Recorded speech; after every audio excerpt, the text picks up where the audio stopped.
Tonight we are reading Chapter 1, Jonathan Harker's Journal, from Bram Stoker's Dracula. May Bistritz left Munich at 8:35 p.m. on 1st of May, arriving at Vienna early next morning. Should have arrived at 6:46, but train was an hour late. Budapest seems a wonderful place from the glimpse which I got of it from the train and the little I could walk through the streets. I feared to go very far from the station, as we arrived late and would start as near the correct time as possible. The impression I had was that we were leaving the west and entering the east, the most western of splendid bridges over Danube, which is here of noble width and depth, took us among the tradition of Turkish rule. We left in pretty good time and came after nightfall to Klausenburg. Here I stopped for the night at the Hotel Royal. I had for dinner, or rather supper, a chicken done up some way with red pepper, which was very good but thirsty. Memo. Get recipe for Mina. I asked the waiter, and he said it was called paprika hendy, and that as it was a national dish, I should be able to get it anywhere along the Carpathians. I found my smattering of German very useful. Useful here. Indeed, I don't know how I should be able to get on without it. Having had some time at my disposal when in London, I had visited the British Museum and made search among the books and maps in the library regarding Transylvania. It had struck me that some foreknowledge of the country could hardly fail to have some importance in dealing with a nobleman of that country. I find that the district he named is in the extreme east of the country, just on the borders of three states, Transylvania, Moldavia, and Bukovina. In the midst of the Carpathian Mountain, one of the wildest and least known portions of Europe, I was not able to light on any map or work giving the exact location of the Castle Dracula, as there are no maps of this country as yet to compare with our own ordnance survey maps. But I found that Bistritz, the post town named by Count Dracula, is a fairly well-known place. I shall enter here some of my notes, as they may refresh my memory when I talk over my travels with Mina. In the population of Transylvania, there are 4 distinct nationalities.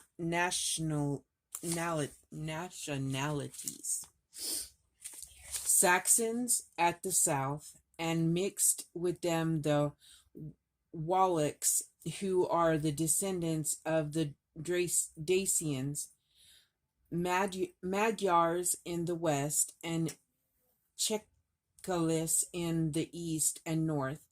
I am going among the latter, who claim to be descended from Attila and the Huns. This may be so far when the Magyars conquered the country in the 11th century. They found the Huns settled in it. I read that every known superstition in the world is gathered into the horseshoe of the Carpathians, as if it were the center of some sort of imaginative whirlpool. If so, my stay may be very interesting. Memo. I must ask the Count all about them.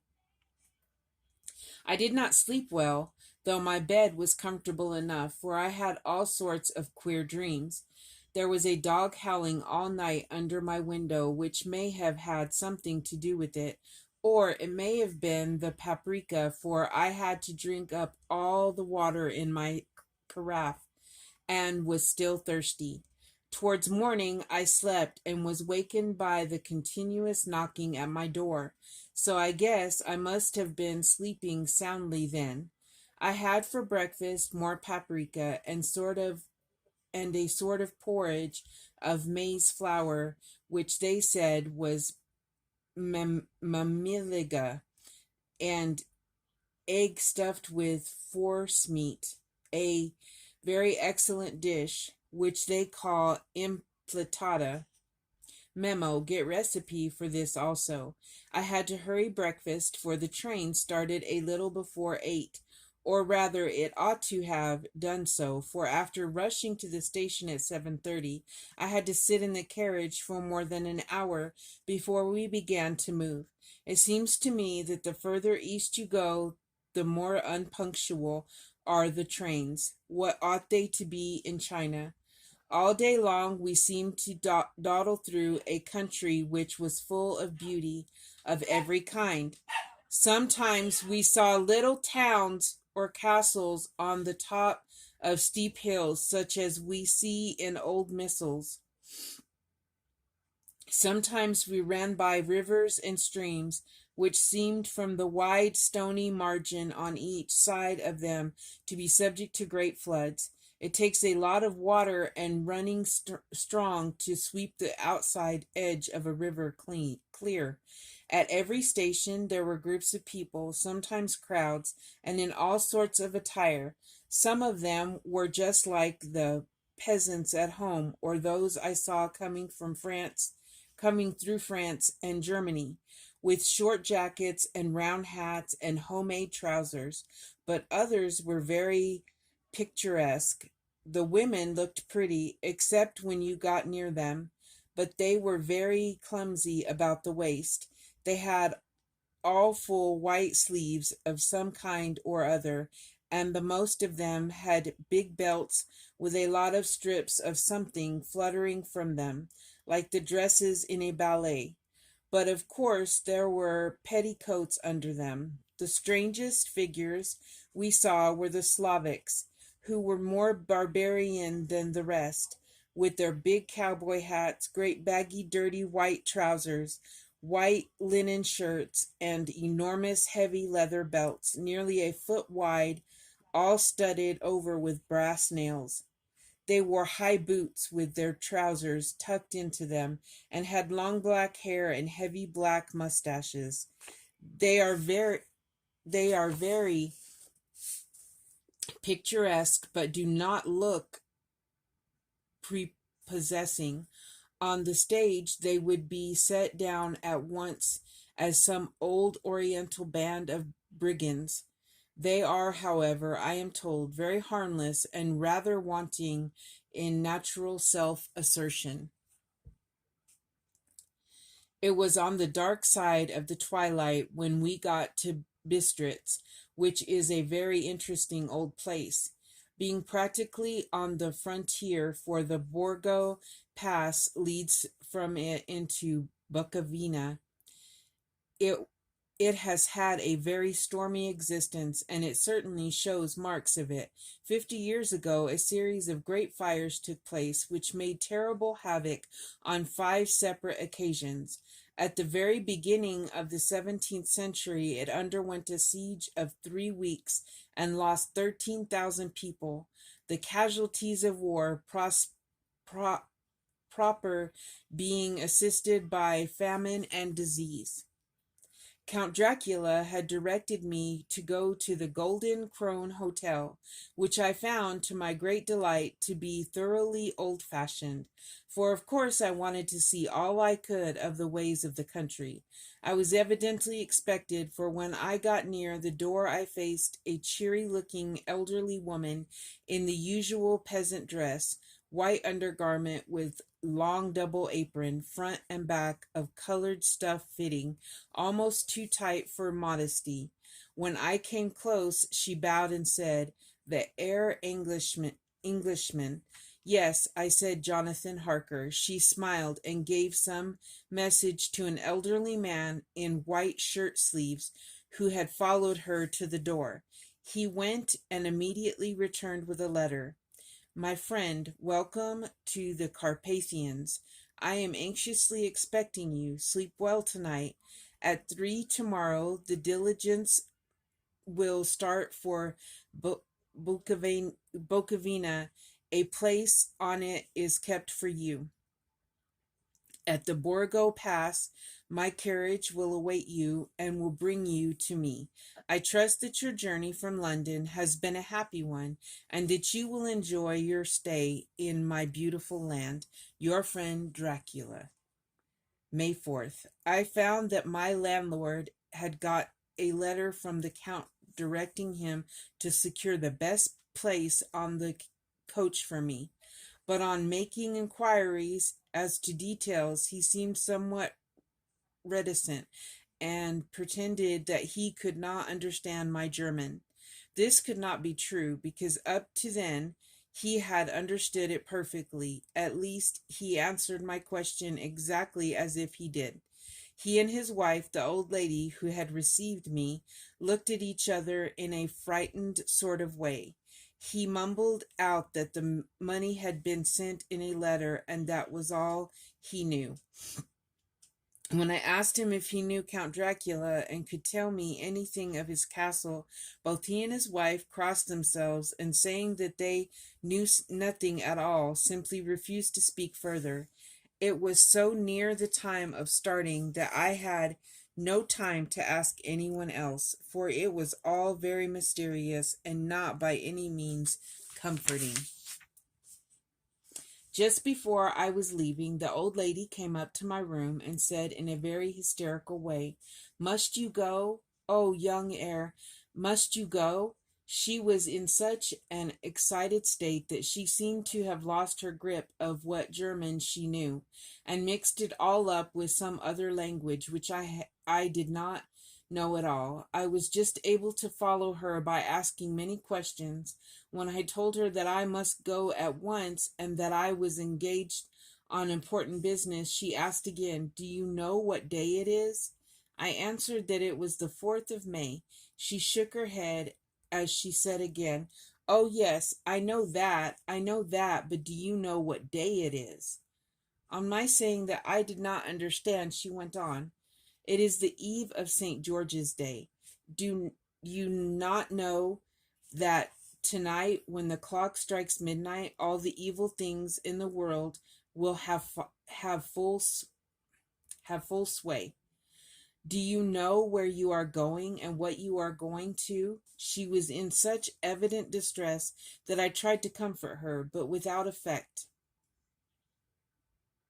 Finally, she went down on her knees and implored me not to go, at least to wait a day or two before starting. It was all very ridiculous, but I did not feel comfortable. However, there was business to be done, and I could allow nothing to interfere with it.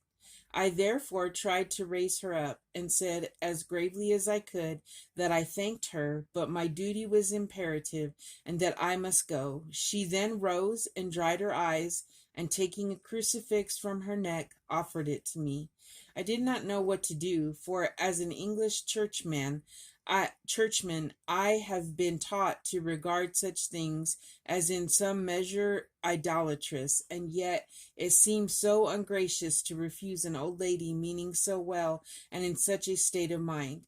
She saw, I suppose, the doubt in my face, for she put the rosary around my neck and said, "For your mother's sake," and went out the room. I am writing up this part of the diary whilst I am waiting for the coach, which is, of course, late, and the crucifix is still round my neck. Whether it is the old lady's fear, or the many ghostly traditions of this place, or the crucifix itself, I do not know, but I am not feeling nearly as easy in my mind as usual. If this book should ever reach Mina before I do, let it bring my goodbye. Here comes the coach.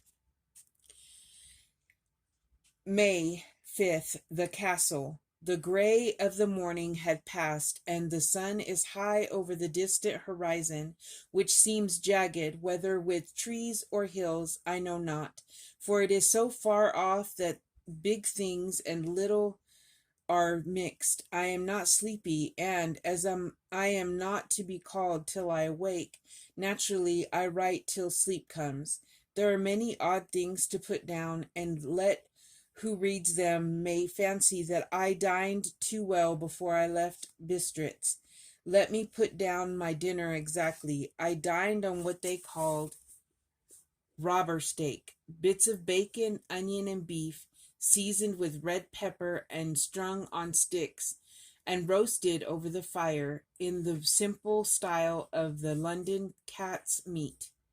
The wine was golden Mettiesh, which produces a queer sting on the tongue, which is, however, not disagreeable. I had only a couple of glasses of this and nothing else. When I got on the coach, the driver had not taken his seat, and I saw him talking with the landlady. They were evidently talking of me, for every now and then they looked at me, and some of the people who were sitting on the bench outside the door, which they call by a name meaning word bearer, came and listened, and then looked at me, most of them pityingly. I could hear a lot of words, often repeated, queer words, for there were many nationalities in the crowd, so I quietly got my polyglot dictionary from my bag and looked them out. I must say they were not cheering to me, for amongst them were Ordog, Satan, Pokol, Hell, Strigojka, Witch, Vrolic, and Vlslak, both of which mean the same thing, one being Slavic and the other Serbian, for something that is either werewolf or vampire. Memo: I must ask the Count about these superstitions. When we started, the crowd round the inn door, which had by this time swelled to a considerable size, all made the sign of the cross and pointed two fingers towards me. With some difficulty I got a fellow passenger to tell me what they meant. He would not answer at first, but on learning that I was English, he explained that it was a charm or guard against the evil eye. This was not very pleasant for me, just starting for an unknown place to meet an unknown man, but everyone to seem so kind-hearted and so sorrowful and so sympathetic that I could not but be touched. I shall never forget the last glimpse which I had of the inn yard and its crowd of picturesque figures, all crossing themselves as they stood round the wide archway, with its background of rich foliage of oleander and orange trees in green tubs clustered in the center of the yard. Then our driver, whose wide linen drawers covered the whole front of the box seat, Gotza they call him, cracked his big whip over his four small horses, which ran abreast, and we set off on our journey. I soon lost sight and recollection of ghostly fears in the beauty of the scene as we drove along, although had I known the language, or rather languages, which my fellow passengers were speaking, I might not have been to throw them off so easily. Before us lay a green sloping land full of forests and woods, with here and there steep hills crowned with clumps of trees or with farmhouses, the blank gable end to the road. There was everywhere a bewildering mass of fruit blossom, apple, plum, pear, cherry, and as we drove by, I could see the green grass under the trees, spangled with the fallen petals, in and out are amongst these green hills of what they call here the Mittel land, ran the road, losing itself as it swept round the grassy curve, or was shut out by the straggling ends of pine woods, which here and there ran down the hillsides like tongues of flame. The road was rugged, but still we seemed to fly over it with a feverish haste. I could not understand then what the haste meant, but the driver was evidently bent on losing no time in reaching Borgo Prund. I was told that this road is in summer time excellent, but that it had not yet been put in the order after the winter snows. In this respect, it is different from the general run of roads in the Carpathians, for it is an old tradition that they are not to be kept in too good order. Of old, the hospitallers would not repair them, lest the Turk should think that they were preparing to bring in foreign troops, and so hasten the war, which was always really at loading point. Beyond the beyond the green swelling hills of the middle land rose mighty slopes of forest up to the lofty steeps of the Carpathians themselves. Right and left of us they towered, with the afternoon sun falling full upon them and bringing out all the glorious colors of this beautiful range, deep blue and purple in the shadows of the peaks, green and brown where grass and rock mingled, and an endless perspective of jagged rock and pointed crags, till these were themselves lost in the distance, where the snowy peaks rose grandly. Here and there seemed mighty rifts in the mountains, through which, as the sun began to sink, we saw now and again the white gleam of falling water. One of my companions touched my arm as we swept round the base of a hill and opened up the lofty snow-covered peak of a mountain, which seemed, as we wound on our serpentine way, to be right before us. "Look, it's in Skik, God's seat," and he crossed himself reverently.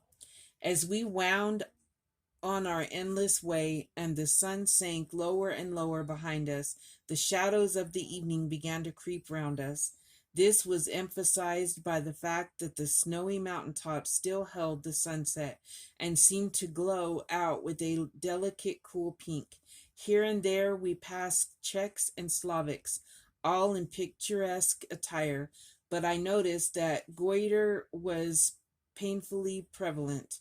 By the roadside were many crosses, and as we swept by, my companions all crossed themselves. Here and there was a peasant man or woman kneeling before a shrine, who did not even turn around as we approached, but seemed in the self-surrender of devotion to have neither eyes nor ears for the outer world. There were many things new to me, for instance, hayricks in the trees, and here and there very beautiful masses of weeping birch, their white stems shining like silver through the delicate green of the leaves. Now and again we passed a leader wagon, the ordinary peasant's cart, with its long snake-like vertebra calculated to suit the inequalities of the road. On this were sure to be seated quite a group of homecoming peasants, the Czechs with their white and the Slavics with their colored sheepskins, and latter carrying the lance fashion, their long staves with axe at end. As the evening fell, it began to get very cold, and the growing twilight seemed to merge into one dark mistiness and gloom of the tree, oak, beech, and pine, though in the valleys which ran deep between the spurs of the hills. As we ascended through the pass, the dark firs stood out here and there against the background of late-lying snow.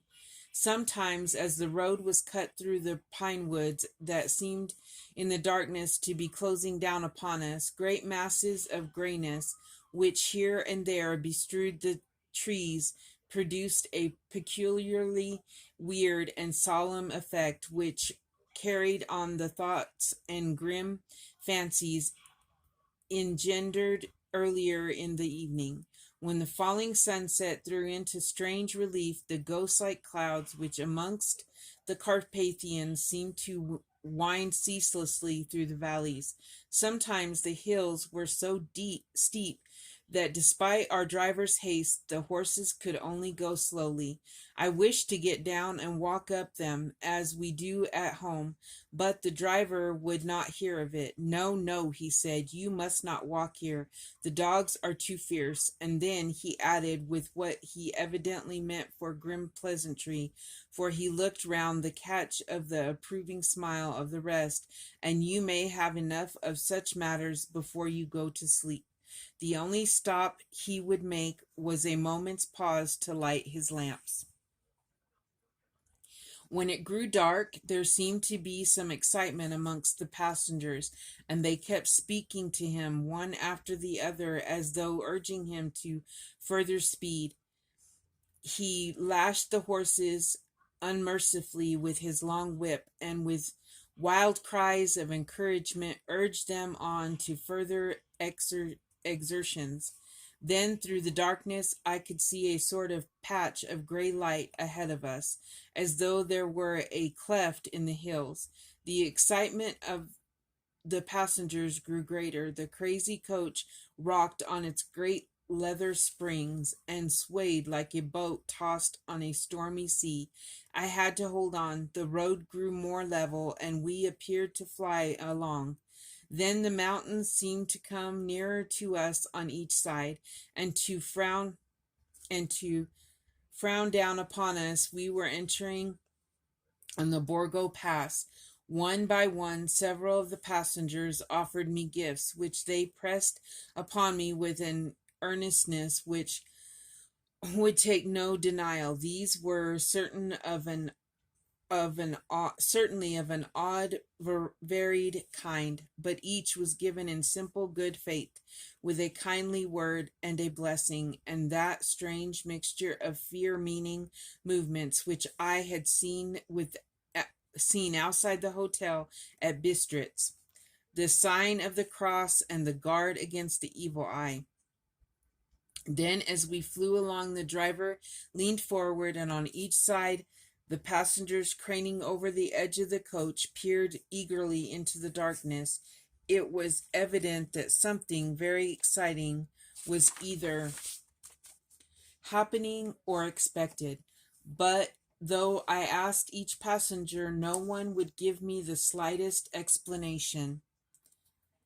This state of excitement kept on for some little time, and at last we saw before us the pass opening out on the eastern side. There were dark rolling clouds overhead, and in the air of the heavy, oppressive sense of thunder, it seemed as though the mountain range had separated two atmospheres, and that now we had got into the thunderous one. I was now myself looking out for the conveyance which was to take me to the Count.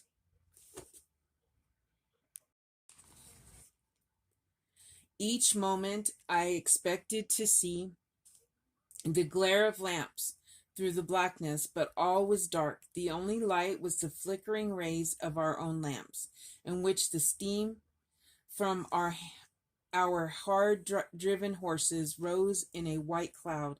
We could see now the sandy road lying white before us, but there was on it no sign of a vehicle. The passengers drew back with a sigh of gladness, which seemed to mock my own disappointment.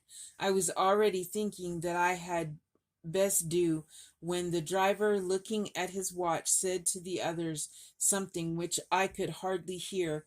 It was spoken so quietly and in so low a tone, I thought it was an hour less than the time. Then, turning to me, he said in German worse than my own, "There is no carriage here. The heir is not expected after all. He will now come on to Bukovina and return tomorrow or the next day, better the next day." Whilst he was speaking, the horses began to neigh and snort and plunge wildly, so that the driver had to hold them up. Then, amongst a chorus of screams from the peasants and an universal crossing of themselves, a caleche with four horses drove up behind us, overtook us, and drew up beside the coach. I could see from the flash of our lamps as the rays fell on them that the horses were coal black and splendid animals. They were driven by a tall man with a long brown beard and a great black hat, which seemed to hide his face from us. I could only see the gleam of a pair of very bright eyes which seemed red in the lamplight as he turned to us. He said to the driver, "You are early tonight, my friend." The man stammered in reply. The English air was in a hurry, to which the stranger replied, "That is why I suppose you wished him to go on to Bukovina. You cannot deceive me, my friend. I know too much, and my horses looking I know too much, and my horses are swift." As he spoke, he smiled, and the lamplight fell on a hard-looking mouth with very red lips and sharp-looking teeth, as white as ivory. One of my companions whispered to another the line from Burger's Lenore: "Den die Tolden reiten schnell," for the dead travel fast. The strange driver evidently heard the words, for he looked up with a gleaming smile. The passenger turned his face away at the same time, putting out his two fingers and crossing himself. Give me the air's luggage," said the driver, and with the exceeding alacrity my bags were handed out and put in the caleche. Then I descended from the side of the coach. As the caleche was close alongside, the driver helping me with a hand which caught my arm in a grip of steel. His strength must have been prodigious. Without a word, he shook his reins. The horses turned, and we swept into the darkness of the pass. As I looked back, I saw the steam from the horses of the coach by the light of the lamps, and projected against it the figures of my late companions crossing themselves. Then the driver cracked his whip and called to his horses, and off they swept on the way to Bukovina, and they sank into the darkness. I felt a strange chill, and a lonely feeling came over me, but a cloak was thrown over my shoulders and a rug across my knees, and the driver said in excellent German, "The night is chill, mein Herr, and my master the Count bade me take all care of you. There is a flask of Slivovitz, the plum brandy of the country, underneath the seat. If you should require it, I did not take any, but it was a comfort to know it was there all the same. I felt a little strangely and not a little frightened.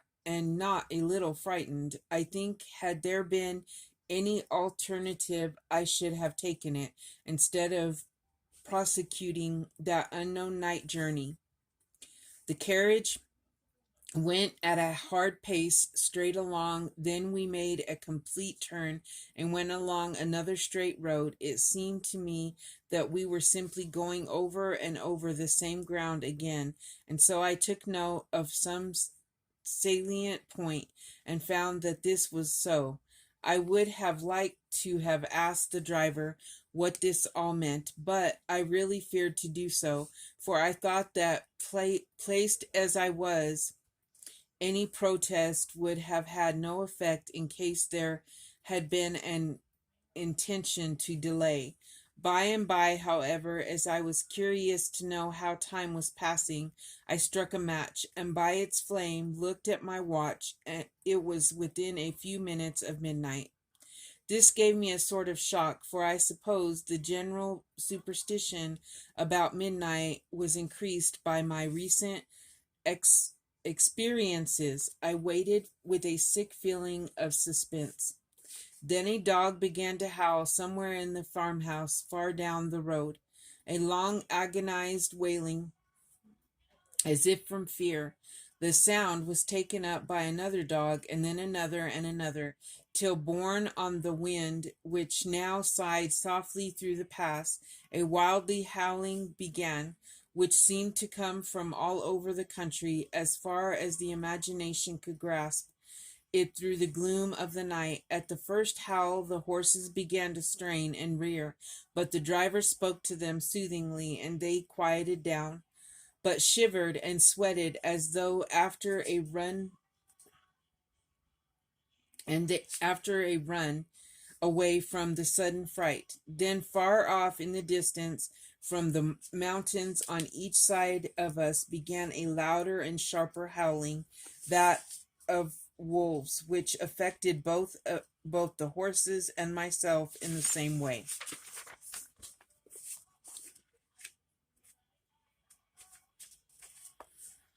For I was minded to jump from caliche and run, whilst they reared again and plunged madly, so that the driver had to use all his great strength to keep them from bolting. In a few minutes, however, my own ears got accustomed to the sound, and the horses so far became quiet, and the driver was able to descend and to stand before them. He petted and soothed them and whispered something in their ears, as I have heard of horse tamers doing, and with extraordinary effect, for under his caresses they became quite manageable again. Though they still trembled, the driver again took his seat, and shaking his reins, started off at a great pace. This time, after going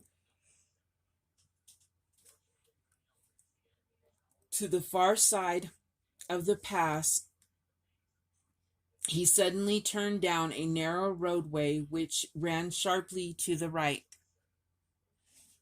Soon we were hemmed in with trees, which in places arched right over the roadway, till we passed as through a tunnel, and again great frowning rocks guarded us boldly on either side.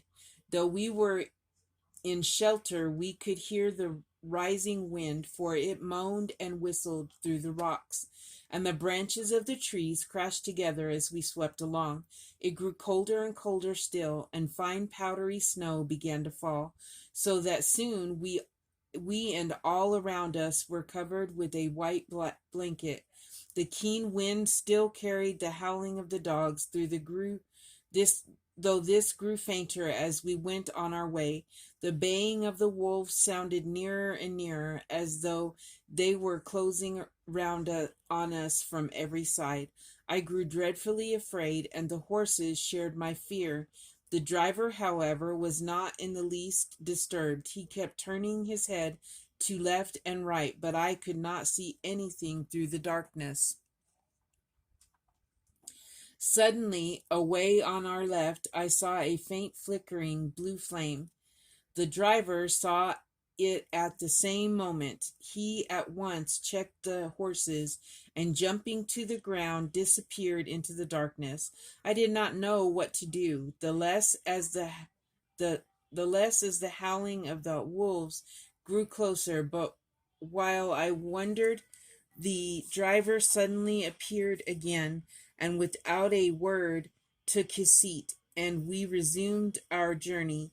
I think I must have fallen asleep and kept dreaming of the incident, for it seemed to be repeated endlessly, and now looking back, it is like a sort of awful nightmare. Once the flame appeared so near the road that even in the darkness around us I could watch the driver's motions. He went rapidly to where the blue flame arose. It must have been very faint, for it did not seem to illuminate the place around it at all, and gathering a few stones, formed them into some device. Once there appeared a strange optical effect when he stood between me and the flame. He did not obstruct it, for I could see it ghostly flicker all the same. This startled me, but as the effect was only momentary, I took it that my eyes deceived me, straining through the darkness. Then for a time there were no blue flames, and we spent sped onward through the gloom, with the howling of the wolves around us, as though they were following in a moving circle. At last there came a time when the driver went further afield than he had yet gone, and during his absence the horses began to tremble worse than ever, and to snort and scream with fright. I could not see any cause for it, for the howling of the wolves had ceased altogether.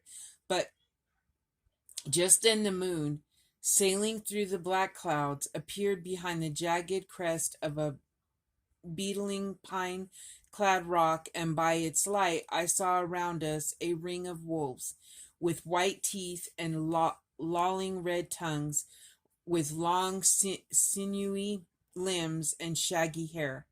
They were 100 times more terrible in the grim silence which held them than even when they howled. For myself, I felt a sort of paralysis of fear. It is only when a man feels himself face to face with such horrors that he can understand their true import. All at once the wolves began to howl, as though the moonlight had had some peculiar effect on them. The horses jumped about and reared, and looked helplessly round with eyes that rolled in a way painful to see. But the living ring of terror encompassed them on every side, and they had perforce to remain within it. I called to the coachman to come, for it seemed to me that our only chance was to try to break out through the ring, and to aid his approach. I shouted and beat the side of the caleche, hoping by the noise to scare the wolves from that side, so as to give him a chance of reaching the trap. How he came there I know not, but I heard his voice raised in a tone of imperious command, and looking towards the sound, saw him stand in the roadway as he swept his long arms as though brushing aside some impalpable obstacle. The wolves fell back, and back further still. Just then a heavy cloud passed through the face of the moon, so that we were again in darkness. When I could see again, the driver was climbing into the caleche, and the wolves had disappeared. This was all so strange and uncanny that a dreadful fear came upon me. I was afraid to speak or move. The time seemed interminable as we swept on our way, now in almost complete darkness, for the rolling clouds obscured the moon. We kept on ascending, with occasional periods of quick descent, but in the main always ascending. Suddenly I became conscious of the fact that the driver was in the act of pulling up the horses in the courtyard of a vast ruined castle, from whose tall black windows came no ray of light, and whose broken battlements showed a jagged line against the moonlit sky.